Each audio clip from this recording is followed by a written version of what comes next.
Hello everyone, कैसे हैं सारे। तो आज के इस वीडियो में अब हम शुरू करने वाले हैं अपना next basic concept pre processor के बारे में। तो इस वीडियो में हम सारा कुछ देखेंगे, प्री प्रोसेसर क्या होता है। हम ज़्यादा डेप्थ में नहीं जाएंगे, ये मैं आपको बस बता रहा हूँ बेसिकली, क्योंकि हमने जो भी कोड लिखा है उसमें ऊपर मैंने हैशटैग इंक्लूड stdio.h लिखा है। तो आपको समझना चाहिए सबसे पहले बेसिक में कि प्री प्रोसेसर क्या होता है। stdio.h जो .h वाला फाइल है उसे क्या बोलते हैं, हेडर फाइल क्या होता है। तो इसके बारे में आज के इस वीडियो में जानेंगे। तो अपने क्लास को शुरू करने से पहले मैं आपको बता देता हूं कि ये channel programming with PJ Newton school के कोलैबोरेशन के साथ बनाया गया है। तो आप न्यूटन स्कूल को चेकआउट करना बिल्कुल भी ना भूलें। उस पर आप तैयारी कर सकते हैं अपने प्लेसमेंट की, और आपको प्लेसमेंट मिल जाएगा। तभी आपको फी पेमेंट करना होता है न्यूटन स्कूल को। उससे पहले आपको कोई भी फी पेमेंट नहीं करना होता है। आपको गारंटीड जॉब लगेगी 5 LPA से ऊपर की, तभी आपको न्यूटन स्कूल को फी पेमेंट करना है। तो ये बहुत ही अच्छी चीज़ है जो आप न्यूटन स्कूल को ज्वाइन करके अपने प्लेसमेंट के लिए ड्रीम जॉब की तैयारी कर सकते हैं। तो इसी के साथ शुरू करते हैं। आप पुराना वीडियोज़ नहीं देखा है जहाँ पे मैंने और सभी कॉन्सेप्ट्स के बारे में बताया है, तो आप उसे भी चेकआउट कर सकते हैं। चैनल को सब्सक्राइब कर लीजिए, क्योंकि रेगुलर वीडियो यहाँ पे आती रहती है। और आप सी लैंग्वेज में मास्टरी होना चाहते हैं तो ये चैनल आपके लिए बेस्ट हो सकता है। तो सबसे पहले हम देख लेते हैं आज के टॉपिक का नाम, प्री प्रोसेसर। और प्री प्रोसेसर क्या होता है, इसका फ्यूजेस क्या होता है, फंक्शंस क्या होता है, इसे यूज में क्यों लाते हैं, इसके बारे में देख लेंगे। तो प्री प्रोसेसर एक ऐसा कॉन्सेप्ट है जो कि बहुत सारे हाई लेवल लैंग्वेज में नहीं आती है। ये सी लैंग्वेज में मिलेगी आपको और C++ में भी मिलेगी, लेकिन जावा, पाइथन, इन सभी लैंग्वेज में आपको प्री प्रोसेसर का यूज नहीं देखने को मिलेगा। तो प्री प्रोसेसर जो है ये हमारे प्रोग्राम को थोड़ा सा इजी कर देता है रीड करने के लिए, मॉडिफाई करने के लिए, डेवलप करने के लिए। और इसे हम एक सिस्टम से दूसरे सिस्टम पे भी ट्रांसफर कर सकते हैं, यानी पोर्ट कर सकते हैं, वही विद बहुत ही ईजिली। तो हमारा प्री प्रोसेसर बहुत ही काम आसान कर देता है हमारे कोड को, जो मैंने आपको बताया कि इसे डेवलप कर, इसे रीड करने में, इसे मॉडिफाई करने में, और साथ ही साथ इसे पोर्ट करने में। तो ये सभी कुछ फीचर्स हैं हमारे यूज करने के पीछे। प्री प्रोसेसर हम यूज क्यों करते हैं उसके पीछे यही सब कुछ रीजंस हैं जो हमारे काम को आसान बना देती है। अब प्री प्रोसेसर जो है ये हमारा जो, इसका नाम प्री प्रोसेसर क्यों पड़ा है अब ये देख लेते हैं। इसका नाम प्री प्रोसेसर, प्री मतलब क्या होता है, पहले, यानी कि कुछ भी काम से पहले, यानी कि हम जो कंपाइलेशन के लिए अपना सोर्स कोड को भेजते हैं, मैंने कोई सोर्स कोड लिखा और ये कंपाइलेशन के लिए मैं इसे भेजा,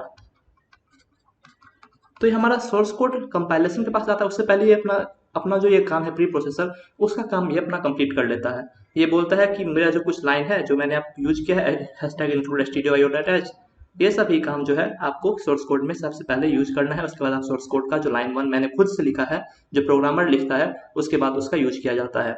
तो ये जो है यहाँ पे आप देख सकते हैं 3 पॉइंट्स मैंने लिखा है कि analyse these statements before analysis of C program itself. तो आपने जो सी प्रोग्राम लिखा है, आपने जो टाइप किया है सी प्रोग्राम, उससे एनालाइज करने से पहले ये प्री प्रोसेसर को एनालाइज करेगा कोई भी कंपाइलर, और उसको उसके बाद ही ये सोर्स कोड पे आता है जो आपने कोड लिखा है। और ये कंपाइलर को एक इंस्ट्रक्शन देता है प्री प्रोसेसर कि ये सभी फीचर्स हैं जो मैंने प्री प्रोसेसर में यूज किया है। अगर आप stdio.h का यूज नहीं करेंगे तो वो कंपाइलर को बोल नहीं पाएगा कि इसमें आपको इनपुट आउटपुट का यूज करना है। तो आप अगर stdio.h का यूज नहीं करते हैं हेडर फाइल का, तो आप अपने प्रोग्राम में इनपुट आउटपुट के लिए प्रिंटफ स्कैनफ का यूज नहीं कर पाएंगे। तो इस तरह से ये कंपाइलर को बताता है कि इस प्रोग्राम में क्या क्या फीचर आने चाहिए, क्या क्या यूज कर सकता है कोई प्रोग्रामर प्रोग्राम लिखने से पहले। तो ये सभी काम प्री प्रोसेसर का होता है। तो इसलिए बहुत इंपॉर्टेंट हो जाता है हमारा प्री प्रोसेसर, इसे समझना। तो हम आज इसे डेप्थ में नहीं समझेंगे, ये मैं बस आपको बेसिकली स्टार्ट के लिए बता रहा हूँ, क्योंकि आपको आइडिया होना चाहिए कि प्रोग्राम कैसे काम कर रहा है। क्योंकि आप पहला 2 लाइन समझ नहीं रहे होइएगा, लेकिन नीचे का कॉन्सेप्ट सब समझ आइएगा, लेकिन आपको थोड़ा सा मुश्किल जरूर आएगी उसमें। इसलिए मैं आपको सोचा कि मैं प्री प्रोसेसर और हैशटैग इंक्लूड स्टेटमेंट को पहले कवर कर लूँ, और हेडर फाइल को भी पहले कवर कर लूँ। और आप ये देख सकते हैं कि ये हमारे प्रोग्राम में कहीं भी यूज किया जा सकता है। आपने अभी तक देखा होगा कि मैंने जो प्रोग्राम यूज किया था उसमें मैं सिर्फ स्टार्टिंग में यूज किया था, यानी कि हैशटैग इंक्लूड stdio.h, यहाँ से मैंने अपना प्रोग्राम को राइट करना स्टार्ट किया था। तो आप मैं बेसिकली देखेंगे कि ये प्रोग्राम के टॉप पे ही होता है, लेकिन आप इसे प्रोग्राम में कहीं भी यूज कर सकते हैं। हैशटैग इफ डेफ भी आप देखेंगे तो वहाँ पे भी आप यूज कर सकते हैं इसे। तो इस तरह से आप बहुत जगह प्रोग्राम में कहीं भी यूज कर सकते हैं प्री प्रोसेसर का। अब आगे बढ़ते हैं, कुछ और ओवरव्यू है प्री प्रोसेसर का, ये अब देख लेते हैं। Pre processor statements are identified by the presence of pound sign, यानी कि हैशटैग जिसे हम बोलते हैं। तो मैंने कोई भी प्री प्रोसेसर को आपको डिफाइन करना होगा तो आपको हैशटैग पहले लगाना होगा। आप डायरेक्ट अगर इंक्लूड लिखेंगे तो कंप्यूटर नहीं समझ पाएगा कि ये इंक्लूड क्या है, वो बस इसे नॉर्मल वर्ड की तरह लेगा, इसे वो नहीं समझेगा कि ये हमारा प्री प्रोसेसर है। अगर हम लिखेंगे हैशटैग इंक्लूड विदाउट स्पेस तो ये समझेगा कि हाँ ये प्री प्रोसेसर है और फिर ये अपना काम में लग जाएगा। तो हमें यहाँ पे आप देख सकते हैं which must be the first non space character on the line, यानी कि इस लाइन में आपको कोई भी कैरेक्टर स्पेस नहीं होना चाहिए। We will utilise the pre processors to. अब हम प्री प्रोसेसर का यूज आगे फ्यूचर्स में जहाँ पे मैं आपको बताऊंगा प्री प्रोसेसर क्या होता है, तो वहाँ मैं आपको बता देता हूँ कि प्री प्रोसेसर का बेसिकली यूज क्या करेंगे। तो प्री प्रोसेसर का यूज हम हैशटैग डिफाइन स्टेटमेंट से कर सकते हैं, जहाँ पे हम मैक्रोज का यूज करेंगे तो वहाँ पे हम प्री प्रोसेसर का यूज कर सकते हैं हैशटैग डिफाइन के साथ। तो यहाँ पे हैशटैग डिफाइन का मतलब है कि हैशटैग डिफाइन के बाद आप जो भी वर्ड लिखेंगे तो उसे वो रिप्लेस कर देगा पूरे प्रोग्राम में। अगर आप हैशटैग डिफाइन कैपिटल में फिर लिखते हैं MAX तो जहां जहां वेरिएबल में कुछ होगा वो वैल्यू को वो मैक्स से रिप्लेस कर देगा।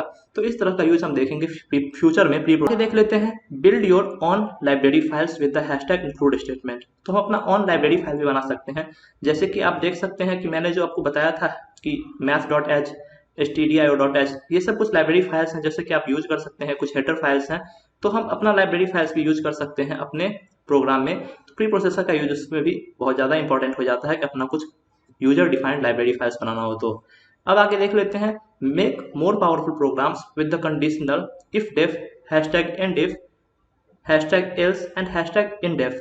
तो ये आप देख सकते हैं कि हमने नॉर्मली देखा है एक इफ एल्स स्टेटमेंट होता है, लेकिन ये जो है आप हैशटैग ला के इफ डेफ करेंगे तो ये थोड़ा सा ज़्यादा पावरफुल भी हो जाता है और इसे हम अपने स्टेटमेंट में यूज कर सकते हैं। सभी फीचर्स का भी यूज हम देखेंगे प्री प्रोसेसर में फ्यूचर में। अब मैं आपको बता देता हूँ कि इंक्लूड स्टेटमेंट क्या होता है। तो मैंने आपको हैशटैग बता दिया कि हैशटैग क्या होता था, यूज क्या होता है हैशटैग का। तो प्री प्रोसेसर को डिफाइन करने के लिए हम हैशटैग का यूज करते हैं। अब बता देता हूँ मैं आपको कि इंक्लूड स्टेटमेंट क्या होता है। तो ये हमारा हैशटैग इंक्लूड स्टेटमेंट एक प्री प्रोसेसर डायरेक्टिव है।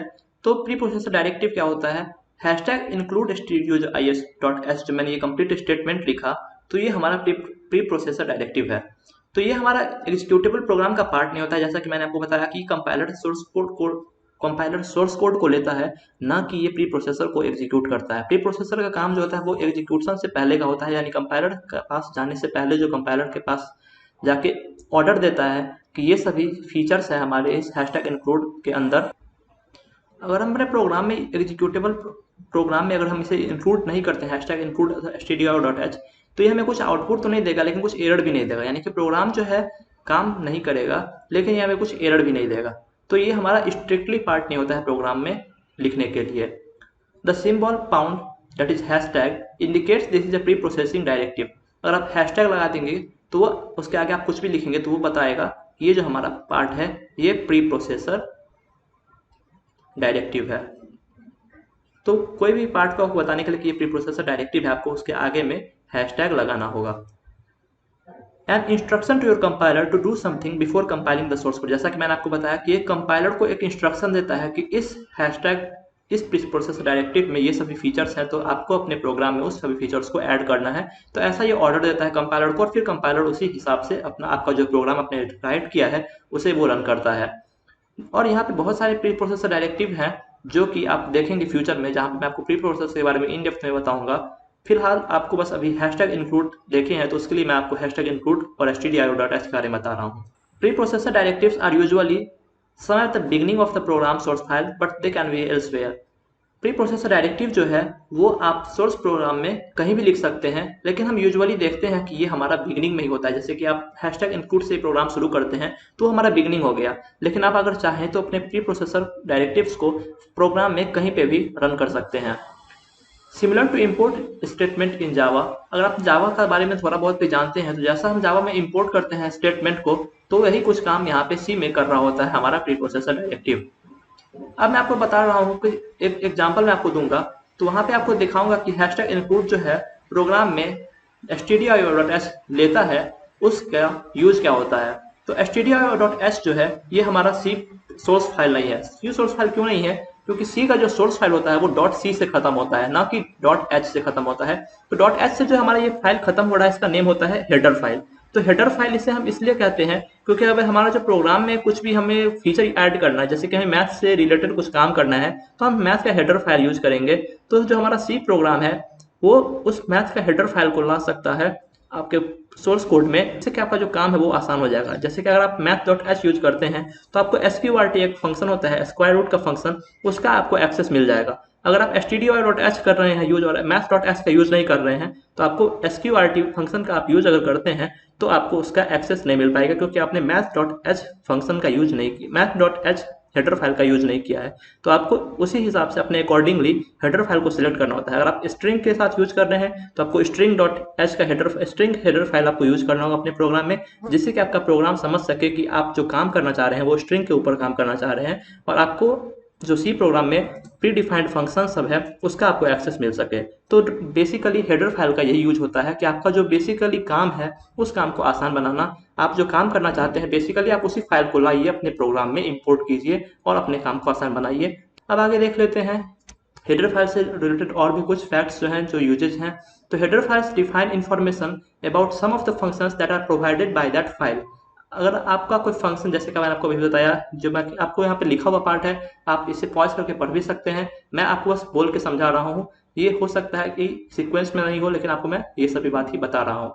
तो math.h आप यूज कर रहे हैं अपने प्रोग्राम में, तो आप sqrt एक फंक्शन होता है स्क्वायर रूट का, इसका आपको एक्सेस मिल जाएगा। लेकिन अगर आप s.h की जगह stdio.h यूज कर रहे हैं बस, और आप यहाँ पे फिर sqrt का फंक्शन का यूज करना चाह रहे हैं तो आपको यहाँ पे एक्सेस नहीं मिलेगा। तो उसी तरह आपको मैं समझाना चाह रहा हूँ कि आपको अगर मैथ का काम है तो आपको मैथ का हेडर फाइल यूज करना है, स्ट्रिंग से काम है आपको तो स्ट्रिंग का हेडर फाइल आपको यूज करना होगा। अगर आप कोई भी हेडर फाइल इंक्लूड नहीं करते हैं, अपने इंपोर्ट नहीं करते अपने प्रोग्राम में, तो आपको उससे रिलेटेड फंक्शंस का एक्सेस आपको नहीं मिलेगा। तो आपको इस बात का ध्यान रखना है कोई भी प्रोग्राम लिखने से पहले कि आपका काम क्या है उस प्रोग्राम में, आप क्या क्या फंक्शंस को लाना चाहते हैं, क्या क्या हेडर फाइल को इंक्लूड करना चाहते हैं, ये सब आपको पहले देख लेना है। उसके बाद ही आपको अपना प्रोग्राम को राइट करना स्टार्ट करना है। इसी तरह आप यहाँ पे देख सकते हैं कि आप अपना एक यूजर डिफाइंड हेडर फाइल भी क्रिएट कर सकते हैं अपने प्रोग्राम में। एक होता है सिस्टम डिफाइंड और एक होता है यूजर डिफाइंड। तो सिस्टम डिफाइंड जो होता है कि वो सिस्टम जो खुद से डिफाइन किया हो, जिसका सोर्स कोड सिस्टम के पास पहले से है और वो आप डायरेक्ट इंपोर्ट कर सकते हैं। और एक होता है यूजर डिफाइंड, जो आपने खुद से डिफाइन किया है और आप उसे इंपोर्ट कर सकते हैं अपने यूज के हिसाब से, अपने अकॉर्डिंगली। तो इस तरह से आप एक यूजर डिफाइंड हेडर फाइल भी क्रिएट कर सकते हैं। आपने अगर देखा होगा कि #include stdio.h जैसे कि मैंने किया है, तो stdio.h होता है इनपुट और आउटपुट के लिए यूज में किया जाता है, इनपुट आउटपुट। तो इनपुट आउटपुट के लिए आपको अगर यूज करना है इसे, तो आपको printf यूज कर सकते हैं। अगर आपने stdio.h का यूज नहीं किया अपने प्रोग्राम में, आपने अगर stdio.h नहीं डाला अपने प्रोग्राम में, तो आपको printf, ये भी एक फंक्शन है, scanf ये भी एक फंक्शन है, इन सभी फंक्शंस का आपको एक्सेस नहीं मिलेगा। इसीलिए हम हमेशा अपने प्रोग्राम में stdio.h का यूज करते हैं, ताकि हम भी कुछ इंफॉर्मेशन दे सके कंप्यूटर को, और कोई यूजर भी scanf के यूज से एक इंफॉर्मेशन दे सके सिस्टम को। तो इसीलिए ये सभी चीज़ें हमारे दिमाग में होनी चाहिए कि हम कोई भी प्रोग्राम लिख रहे हैं तो कौन कौन से हेडर फाइल की ज़रूरत पड़ सकती है हमें। अब आगे देख लेते हैं हेडर फाइल्स का सिंटैक्स। हेडर फाइल का सिंटैक्स क्या होता है? तो सिंटैक्स जो है बेसिकली हमारा होता है एक हैशटैग, मैंने आपको बताया pound symbol, hashtag include without space, आगे में कुछ स्पेस नहीं है, और एक होता है एंगल ब्रैकेट। आप यहाँ एंगल ब्रैकेट देख रहे होंगे, और डॉट कोई नेम है .h, यानी कि .h यानी कि ये हेडर फाइल है। और एक आप यहाँ देख रहे हैं दूसरा सिंटैक्स हैशटैग इंक्लूड, सब कुछ सेम है, बस यहाँ पे एंगल ब्रैकेट की जगह आप कोटेशन मार्क देख सकते होंगे। तो इस कोटेशन मार्क का मतलब हुआ कि ये यूजर डिफाइंड हेडर फाइल है। तो जैसा कि मैंने आपको बताया कि ये यूजर डिफाइंड हो गया और ये सिस्टम डिफाइंड है, सिस्टम डिफाइंड हेडर फाइल। तो दो तरह का हेडर फाइल होता है, आपको मैंने पहले बताया था, सिस्टम डिफाइंड, यूजर डिफाइंड। आप अगर एंगल ब्रैकेट यूज करते हैं हैशटैग इंक्लूड के साथ तो वो हमारा सिस्टम डिफाइंड है, और अगर आप हैशटैग इंक्लूड डबल कोटेशन के साथ यूज करते हैं तो वो हमारा यूजर डिफाइंड है।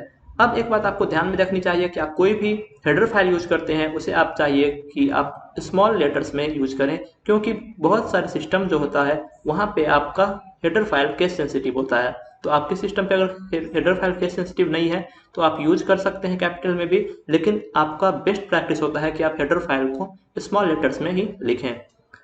Every C compiler that conforms to the C11 standard will have a set of standard header files applied within it। तो आपने अगर देखा होगा C11 जो ये हमारा वर्जन है सी लेवल का, सी लैंग्वेज का, तो उसमें एक होता है स्टैंडर्ड हेडर फाइल्स का जो कि आप यूज कर सकते हैं।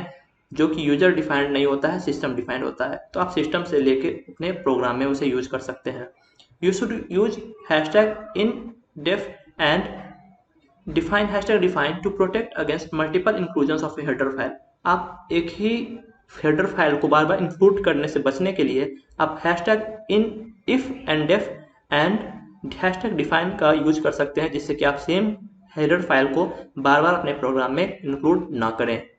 तो बेसिकली आपको इतना चीज़ का ध्यान रखना होता है अपने प्रोग्राम को लिखने से पहले कि हैशटैग इंक्लूड क्या हुआ, हैशटैग हमारा stdio.h क्या हुआ। तो इसी के साथ मैं आज का ये लेक्चर यहाँ पे ख़त्म करता हूँ। आपको मैं उम्मीद करता हूँ कि आपको ये pre processor header file directives, pre processor directives, ये सभी कॉन्सेप्ट समझ में आया होगा आज के इस वीडियो के साथ। तो आप इस चैनल को सब्सक्राइब कर सकते हैं, वीडियो को लाइक कर सकते हैं, अपने दोस्तों के साथ शेयर कर सकते हैं जिसे सी लैंग्वेज सीखना है, और इस वीडियो को शेयर भी कर सकते हैं। तो मिलते हैं नेक्स्ट वीडियो में, और नेक्स्ट वीडियो में हम एक नए कॉन्सेप्ट के साथ आएंगे। बेसिक कॉन्सेप्ट होगा जिससे कि हम अपने कोड में और इन डेप्थ में जा सकें। Thanks, have a nice day, bye bye.